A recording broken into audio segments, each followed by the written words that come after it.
Бириккен Улуттар уюмунун качкындар иши боюнча жаңы дайындалган жогорку комиссары биринчи ирет Иорданиядагы Заатари качкындар лагерине келди. Ал өз билдирүүсүндө мигранттардын агымы Европа үчүн чоң көйгөй жаратканын айтып, аны менен бирге кризисти позитивдүү көз караш менен карап көрүүгө чакырды. Азыркы кырдаал эл аралык коомчулуктун Сириядагы согушка көңүл буруусуна түрткү болууда. Миграцияны кыскартуу үчүн биринчилерден болуп жаткан чыр чатактарды токтотушубуз керек. Аны жоюу үчүн бизге көп каражат керек. Ошондой эле комиссар март айында Женевияда Сириядагы кырдаал боюнча жыйын өткөрөрүн айтты. Анда эл аралык уюмдар ортосунда Сириядан чыккан качкындарды жайгаштыруу жана үй бүлөлөрдү табыштыруу боюнча талкуу болмокчу. Ага катар комиссар Заатаридеги качкындардын жашоо шарты менен да таанышып чыкты.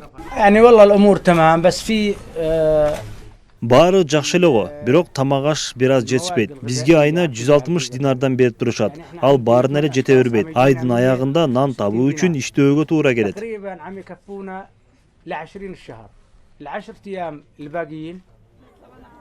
Айрымдары лагерде жашоо өтө эле оор экенин айтышат.